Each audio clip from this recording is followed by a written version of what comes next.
Good morning, my students of class 8. Today we will read The Prince of Panidihing Part 2. So let's start. Khagen, a young man of 17, quickly grasped the seriousness of the situation and swung into action. The village folk and even his classmates at Nitai Pukhuri College called him the Prince of Panidihing. He is a brave fellow, they often said. Khagen, जो कि एक 17 वर्षीय युवक था, उसने तुरंत ही जो स्थिति है उसकी सीरियसनेस को समझ गया था और वो तुरंत ही हरकत में आ गया था।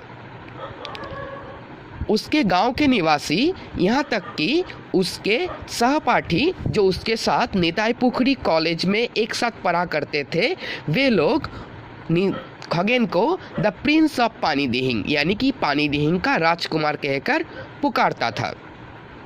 वे अक्सर कहा करते थे कि खगेन एक बहुत ही बहादुर बंदा है।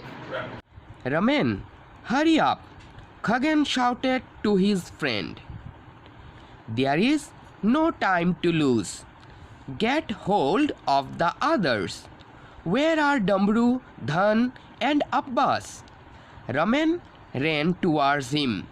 You know, खगेन ने चीख कर अपने दोस्त को कहा, रमेन जल्दी करो, हमारे पास खोने के लिए बिल्कुल भी समय नहीं है। दूसरों को भी बुलाओ। और ये डमरू, धन, अब्बास कहाँ रह गया?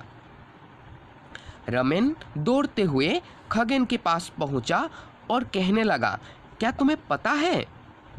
Cutting him short, Khagen said, we need a few rafts of banana Trunks.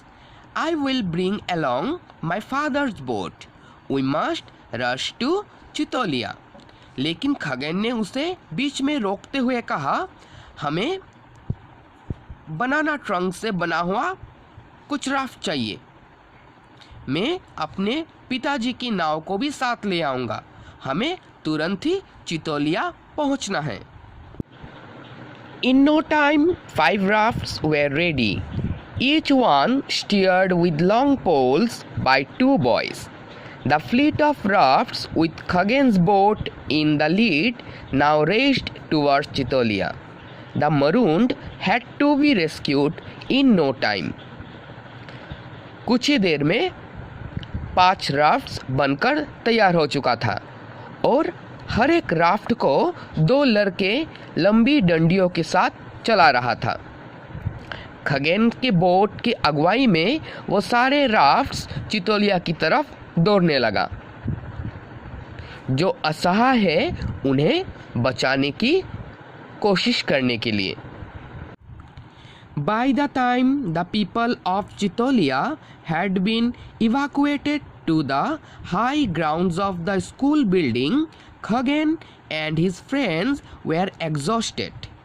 But there remained the work of making arrangements of food and water for the men, women and children sheltered in the school building.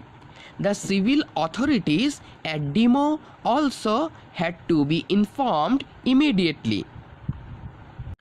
जब तक चितौलिया के निवासियों को उस जगह से निकालकर एक स्कूल बिल्डिंग के ऊंचे ग्राउंड तक ले जाया गया, तब तक खगेन और उसके दोस्त लोग बहुत ज़्यादा थक चुके थे।